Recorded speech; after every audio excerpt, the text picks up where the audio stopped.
my goodness, I did not think this outfit through today. I did not think this through. Well, here we are. We've already left the house. I don't like this.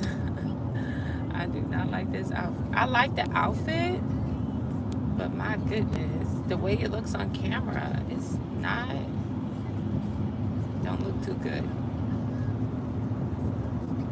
Y'all gonna have to excuse me. Y'all gonna have to excuse me. I'm gonna have to process this.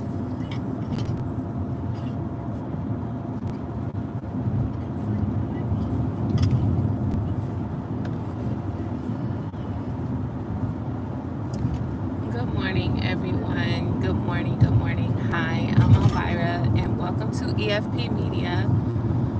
Here we explore faith, wellness, and personal growth. And today we are in our personal growth topic bag. Good morning, Inga. In our personal growth topic bag, I guess you could say.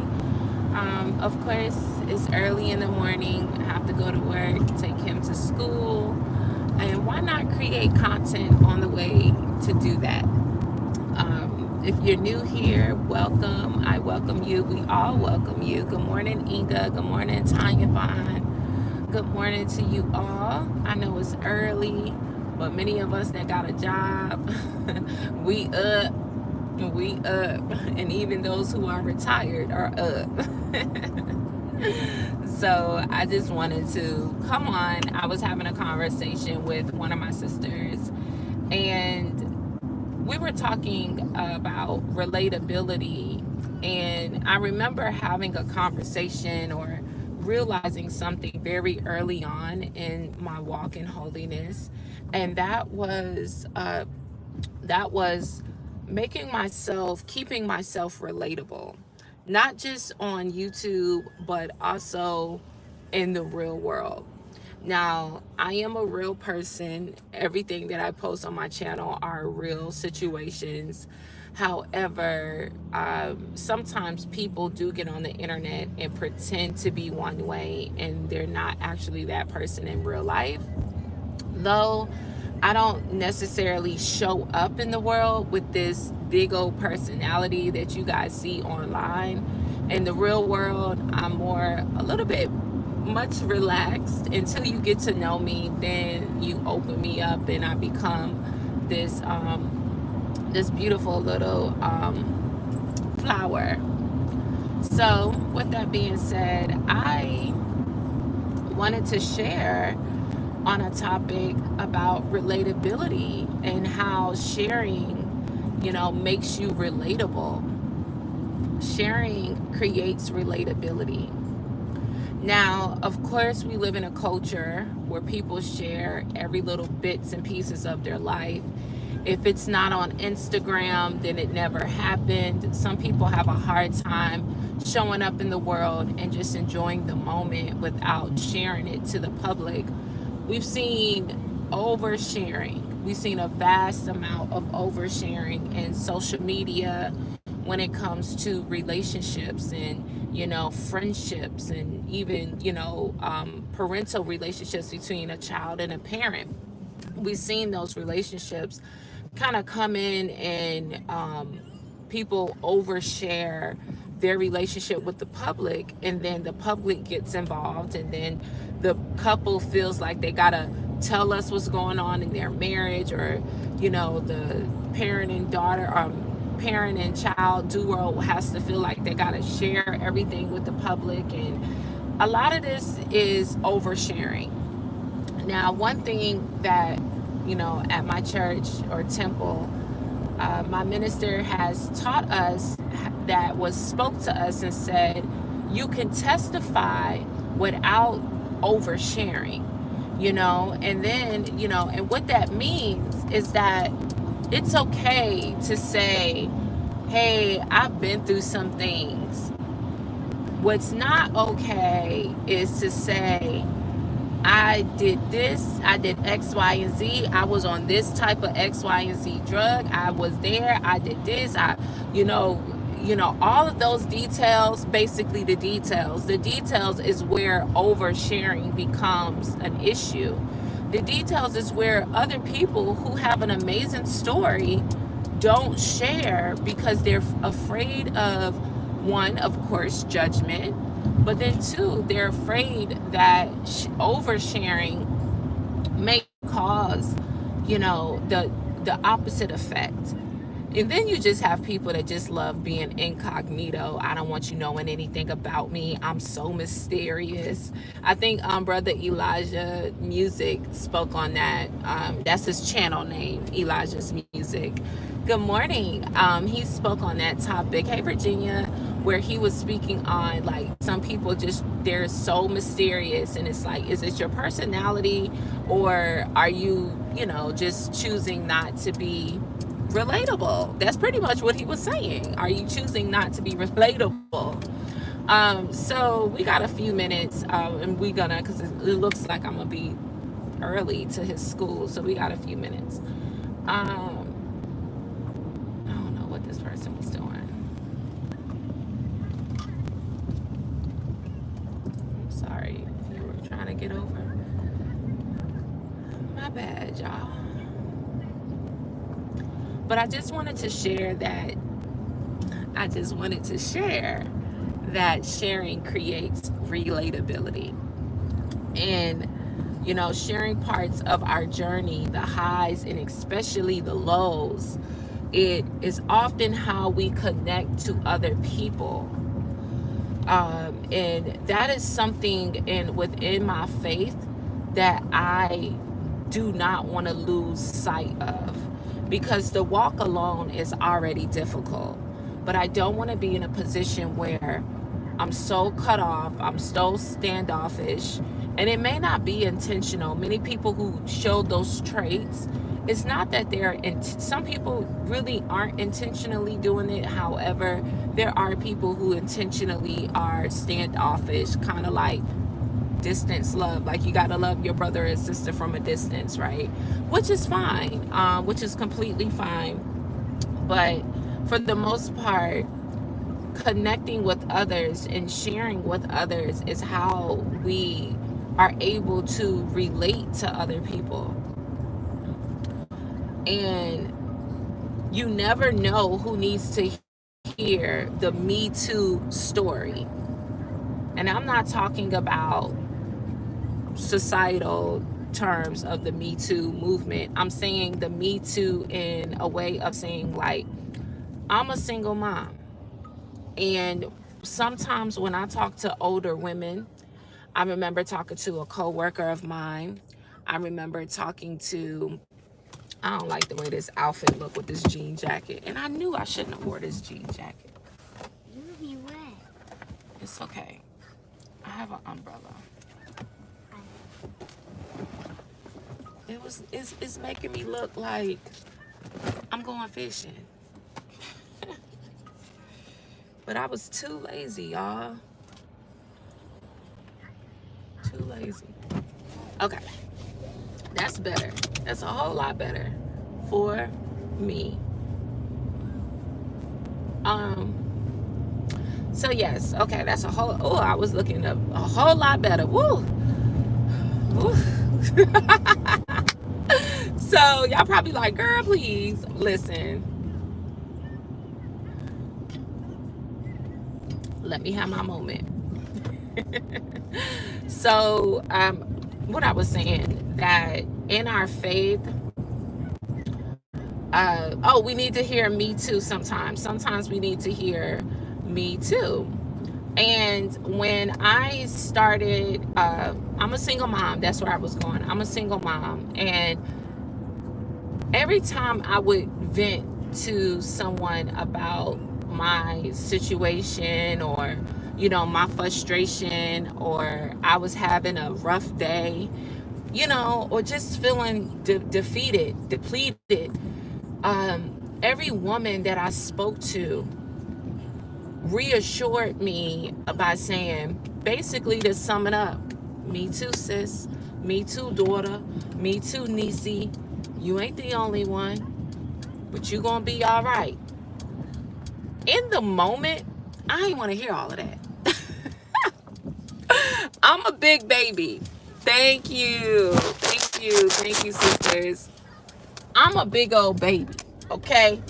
I like to be, hugged on and rub my back and be like, it's gonna be all right. But everybody around me be giving me tough love, and I'll be like, I don't want to be tough. I just want the love. Keep the tough. But God knows what to give me, because God knows I need that. I need it. But I get it so much that sometimes I would love to just have someone be, you know, reassuring to me and say, like, it's gonna be okay, just, and then later on you can come back with your sword and slice me up and, help me out. But anyway, when I would share my story about being a single mom and the things that I have challenges about, those women would reassure me and tell me, me too. They would just basically sum it up to saying, me too, Elvira, you're not alone. You're not alone. You are not the first, and you will not be the last. My dad would say, girl, you better save them tears for when you need them. And I'm like, well, I want to use them now. He said, you better save them for when you need them. He said, because your child is young and his story is just beginning. So, those types of outlooks, those type of perspectives is what we need, when we are building our communities or we're building friendships. We want to make sure that we are creating some line of relatability to the people around us and, within our space. When we share what we've overcome and what we're still healing from, because healing is a process. I'm still healing from past relationships. I'm still mourning situations and people. I'm still going through stuff. And the one thing, I'm going to get on that because I know where my mind went, and I'm going to hold a pin in that for right now. But being that healing is a process, I love getting on here and sharing with you guys where I'm at in my process. Sometimes I've heard it said to me, "Oh, what's wrong with her now?" Speaking of me, and sometimes that could be a little offensive because I'm sharing my love and my life with people, but I also have to realize that sometimes I got to scale it back and just share what needs to be shared. So sometimes, like I said, we're still healing, we're still learning from our past mistakes, we're still building bridges. We don't want to burn them. We never want to burn a bridge. We never want to, make someone feel so defeated to the point where they never want to speak to you again.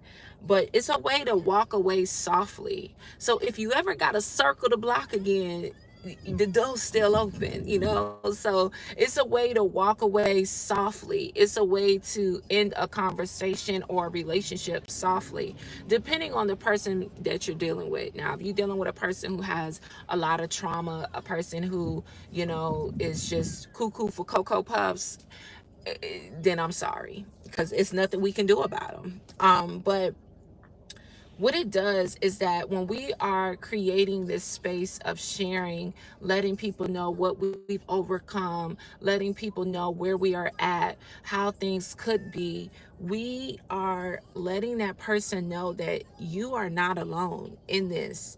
It's nothing new under the sun, right?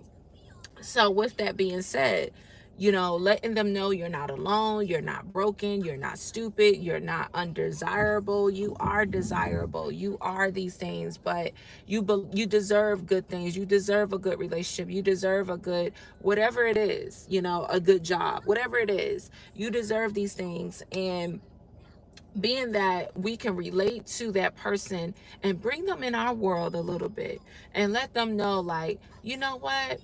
I went through this. I went through the same thing with they say, with my child's father. But look where I'm at today. And look how God blessed me with a good husband. And this is something that my coworker, listen, I love her. I always end up hanging out with people like 40 and up. I be having 40 and up friends.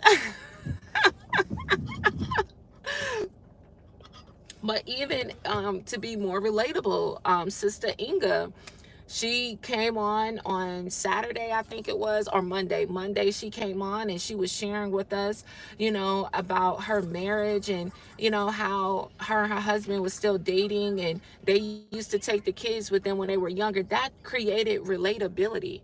That created relatability. For one, she's letting me know that there's hope for me.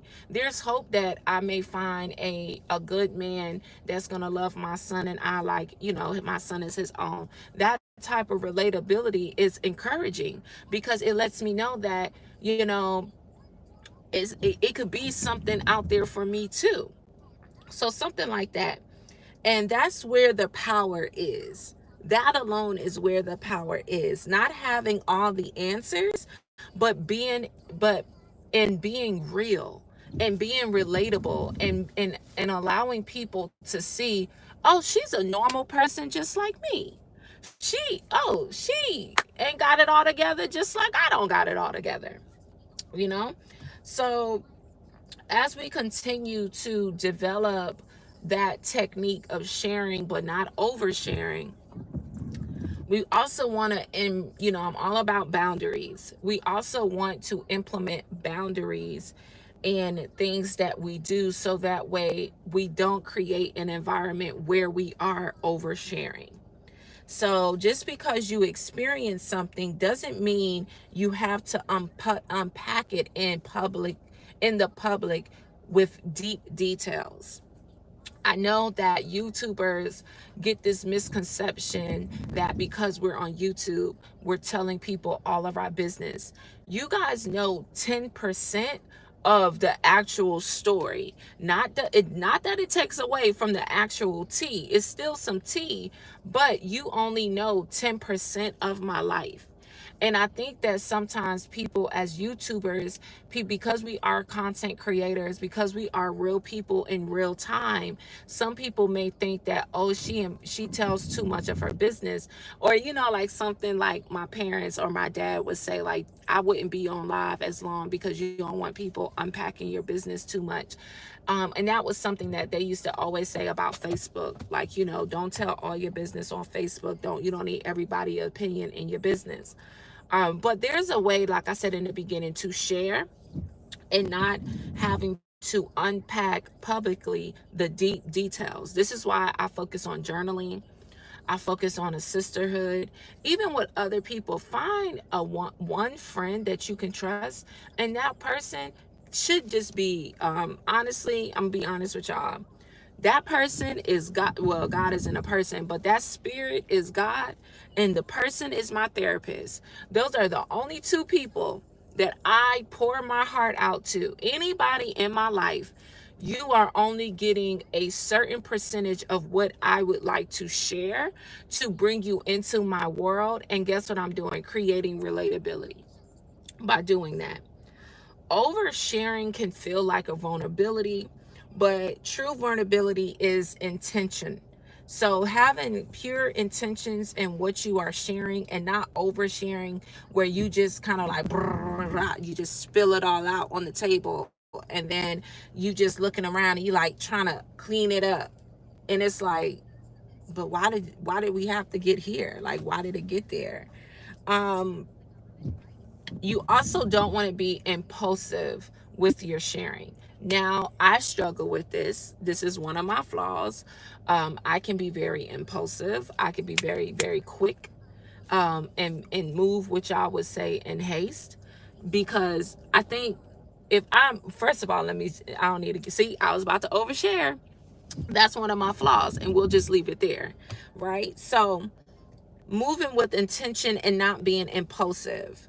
Okay, you don't have to share every scar while it is still healing. You don't have to share every scar while you're still healing. Leave some to the imagination. Allow people to wonder about you. Okay, you don't have to share every little detail about what you're going through. You know, I don't, one thing about it, I don't come online and discuss topics as you know, I don't come online and discuss topics that I'm still working on. The reason why is because I'm not fully healed in that area, so I don't talk about it. When I lost my two children in 2013 and 2017, that was really hard for me. I did not talk about that publicly until maybe 2018, 2019. And especially now that I have my son, Legend, that's when I talk about it more, because during those times in my life, I could not. I couldn't even think about, you know, talking about that, because I would just break down and cry. So that is the things that we definitely want to do. And always think about when you're sharing, you know, is this coming from a place that's going to help somebody, or am I just running my mouth? I have a tendency to just run my mouth. Many of us have the tendency of just running our mouths, but we have to think about, is this what we're about to say, but coming from a place of, you know, intentional. Goodbye. Good morning. See you later. Child, he don't be saying see you later, bye, talk to you later, I don't like you, I'm mad, nothing.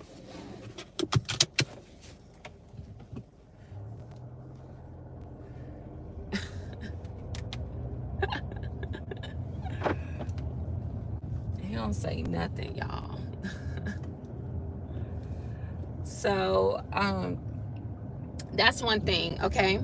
So share from the scar, not the wound. So that's something that I like. I like the way that sounds. Share from the scar, not the wound. So the scar is healed. Like, I have this scar here on my hand from when I had surgery. It's healed, but the scar is still there. When it was wounded, it, you know, it needed maintenance. It needed daily maintenance. It couldn't get wet because we didn't want it to get infected. It's all of these things. And think about that when it comes to your life and what you're sharing and how you're sharing. You know, there are people in the world where they feel like, nah, I don't want to talk about myself too much because I don't want nobody looking at me crazy or judging me.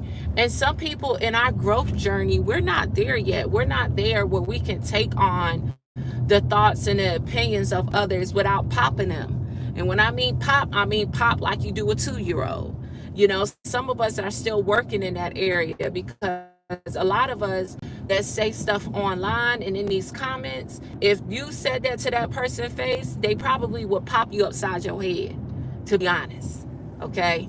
So a lot of people know that about themselves, and they working on that part of themselves, so they try not to go there with other people or share things about themselves, because they don't want people judging them or looking at them crazy. So a lot of people put themselves on the reserve, on the back burner, not because they're not healed, not because they got wounds. It's not because of that. Some people are just, you know, no, I don't know you like that. I'm not going to bring you in my world. I need to get to know you first before I bring you in my world, because I've had experiences of such and such and such in the past. So here are some tips that I live by when it comes to sharing, especially with being a YouTuber, which is very important. So I want to help you guys with this as well. So you can use discernment and not without being desperate. So what that looks like is that discern your situation. Now, I understand that from a faith perspective, discernment can be a spiritual attribute about an individual that just has the strong sense of knowing, where you just kind of know certain things without people bringing it to the forefront. That could be that could be discernment. However, sometimes a part of discernment is also about your brain and your cognitive I can't think about it, but It's how your brain pays attention to the things around you. You're very observant. You pay attention to body language. Both of those things go hand in hand when it comes to discernment. So while you may just get a spiritual awareness, you may have a spiritual awareness. There is things about the way that your brain processes things, that you can just see things and pay attention to the minor details, where people are more so fixated on the bigger picture. The point that I'm making is this: sometimes we can use that to our disadvantage, and it can make us a little desperate and trying to post and speak about things out of urgency instead of processing it and sitting with it for a little bit. One thing about me is that I don't speak on everything that I know, and I could talk. So imagine how much more I know. So if you ask me a question, I'll be honest and give you an honest a question or response. But I listen. I listen. One thing about it is that people love to jump the gun, cut people off in conversation. The power is listening. You can learn so much by listening to someone. And not trying to rush the conversation. I just sit back and I listen. People cut me off, I just be quiet and I let them finish talking, cut me off and finish. Next thing I know, they've been talking for 10-15 minutes. But guess what? I'm processing. I'm downloading everything that you just said. I'm not. Listen, you should call me like the walk-in tape recorder or digital recorder, because I remember. I'll be like, no, you said that. No, you did that. Yes, no, I said this. You said that. This was what happened. I'm that person. Don't get in an argument with me and then 2 days later try to you said that. But anyway, I say that to say, using myself as an example, is that sometimes when we want to just take a pause, allow things to just come about as they are, and before you start to post something on social media, make a video about a topic, sit with it for a couple of days, and then allow that to flourish the way that you would want it to, without being desperate, without saying, oh, I'm using my discernment, but really you're just acting out of urgency and haste. Now, I'm always going to use myself as a guinea pig. I always do that. So don't ever think that my content is ever about anybody but me. Okay, please.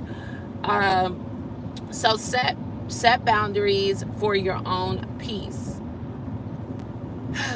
So, like I said before, not every part of your story, the details of that story, is needed. Let's get to the point of the reason why we are sharing this. Edify the people, share with the people, relate to the people, and move on to the next thing. That is a mastered skill that I have not mastered, but being a YouTuber, I have to learn how to master that skill, especially with me talking about topics on personal growth, personal development, faith, wellness. I have to get to a place where I can share and create a safe boundary where I'm not giving you all of the details and the in and outs of a certain situation, because yeah, y'all know me, but I don't know you. I don't know you. Y'all see me, y'all see my mannerisms, y'all see how I could be quirky, I could be funny, I could be, it's so many elements to a person, and you get to see that person via the internet. But the host, the content creator, we know of you guys because of your name and your support and your comments, but the content creator doesn't know the audience like on a one-on-one. So we have to, as content creators, be aware of sharing parts of our story, but not oversharing, and not getting to the point of giving everyone all the details, because certain parts of our story is not for other people. Not everybody that listens to this video this morning or in this afternoon or this evening is going to be able to relate to this topic. Some people are going to be like, okay, I don't understand. And that's okay. But the point is that it's being a content creator. It's important to be relatable, but then I also have to learn how to scale it back, pick out the details, and leave it there. Also, I want to share, and this is the last tip, and then I'm going to go into my experience, and then we're going to go ahead and cut the live off because I got to go to work. But, speak from a place of service. Am I sharing this information because I'm in my feelings about it? Or am I sharing this information to help someone else that may need this type of speaking or this topic to be discussed? And that is how I feel. That is how I feel. I'm like, am I talking about this from, like, when I think of a topic and something that I want to talk about, I'm like, okay, is this me or is it not? Um, hmm.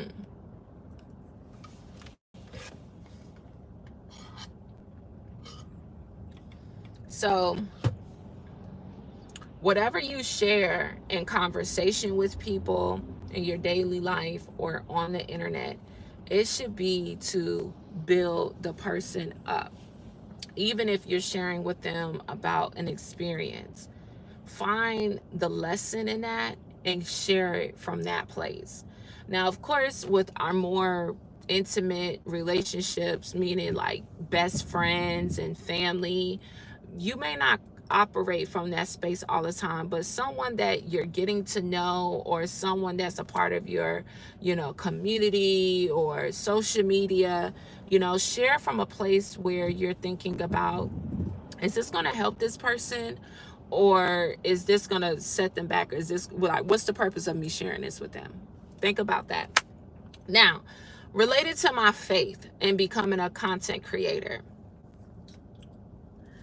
I knew that I wanted to share my story, okay?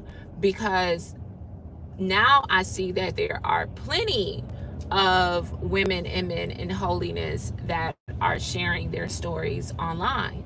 But when I started, I did not really see anyone that I could relate to. There was a lack of relatability online for the women in, for me, from what I saw at the time in my faith. There was a not a lot of people that I could relate to. And one thing about it is that I have a cousin who is also in holiness, and I saw how, I always share this, I saw how the family responded to him, and I didn't want that same response. So where, it's not that I was ashamed of the gospel, it's not that I was ashamed of the doctrine. I really didn't know the gospel, I really didn't know the doctrine. And then being a woman and, in holiness, and not just in holiness, in holiness, in the scriptures, women are not called to preach the word of God, nor is women called to teach the word of God. Now, people may have their own different belief systems and things like that. Over here, that's what I believe and that's what I practice. That's what the word of God say, and I stand by what God said, not what man said. So with that being said, just putting that out there, with that being said, being that I am not called to preach the word of God and things like that, I didn't want to put myself in a position where people are asking me questions, and the only way to explain those questions is through scripture. And I'm like, okay, this is gonna, like, at first I was intimidated because I was like, this is gonna be hard because people are gonna ask me, like, why is your head covered? Why you always wear dress and skirts and stuff? And why you don't do this no more? Why you don't do that no more? All of these things, because I am the complete opposite person than I was before coming into holiness. I don't know. The power of the Lord is amazing. So with that being said, I saw how people didn't engage with him as often, and I didn't want that. And I already knew that it was going to be tough because people were going to have questions, people were going to be concerned, and all of these things. So I wanted to remain relatable. I wanted to remain relatable. And I wanted people to see that I'm still Evie, I'm still Elvira, but I've transformed, I've grown, I'm this person now. And that was one of the things that I wanted to make sure that I maintain my relatability, because when I spoke to my cousin, and we were talking, and one of the things is that people were basically sharing with him is that we can't relate to you anymore. And I'm like, our faith sets us apart. So you're going to be set apart, but it doesn't mean that you can't be relatable. It doesn't mean that. It just means that you may not partake, your lifestyle and what you believe may not be as what you're used to, but or what they're used to, but it doesn't mean that you can't be relatable. So when I started my journey, I wanted to keep my relatability. I didn't I'm still having a hard time for, coming around family, and certain things that they do and say is still kind of hard to kind of like shift out of that, but I'm working on it. It's a work in progress. So when I came on the internet, for one, I never came on the internet with the intentions of anything outside of sharing my journey in holiness and being relatable. I had that was just my purpose. That's all I wanted to do, which is why when you go back to my videos from the beginning, you will see that all I was doing was sharing my testimony with everyone, sharing with everyone my testimony, where I come from, like what I came from, where I came from, like where did Elvira come from? She just popped up on the scene. She popped up on the holiness scene. She got a YouTube channel. She's in these, where did she come from? She started coming to our church. Like, who is this girl?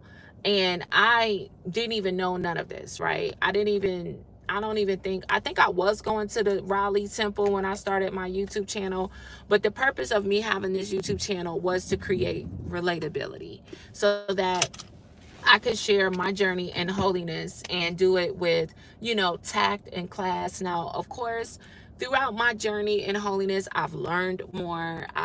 Some of the videos in the past, I've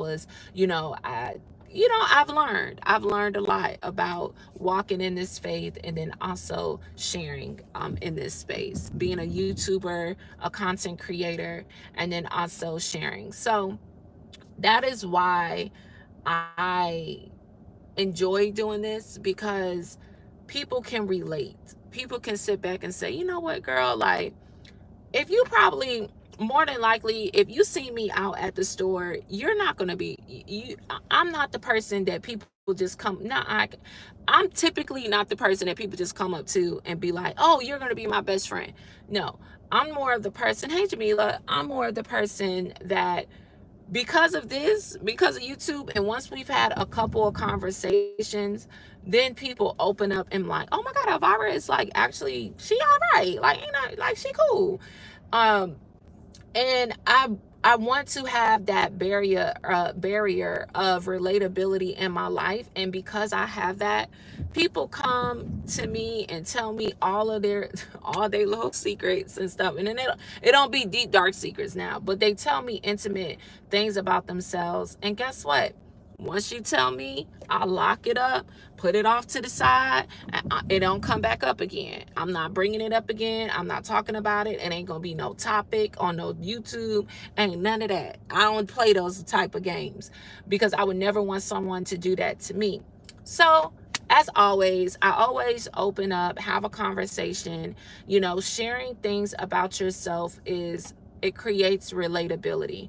Sometimes people have a hard time understanding you. When people say people misunderstand me, maybe they're misunderstanding you because they can't relate to you. They don't have anything, they don't know nothing about you. They can't pinpoint, oh, she likes this. So, okay, that makes her relatable. Like, people can't do it, and it does create a barrier.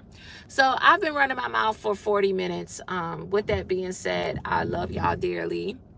It's time for me to go to work. Jamila, girl, look, girl, we done upgraded, girl. We got 500 subscribers and we got memberships now, girl. We growing, sis. We growing, sis. So, with that being said, guys, I am going to work. I hope you all have a great rest of your day. I'm gonna go in here and make this thumbnail for y'all. Please share this video with people that you think can relate to this. Thank you all for being here, for sticking with me this morning. I really do appreciate it. We will be back maybe later. Thank you, sis. We may be back on later. We may be back maybe this evening, just depending on timing, and I have therapy at 5. So we may be back on later to do like a wellness video, may cook dinner with you guys, just depends. So with that being said, I love you all. I hope you all have a good rest of your evening, and I will see you all on the next video. Bye.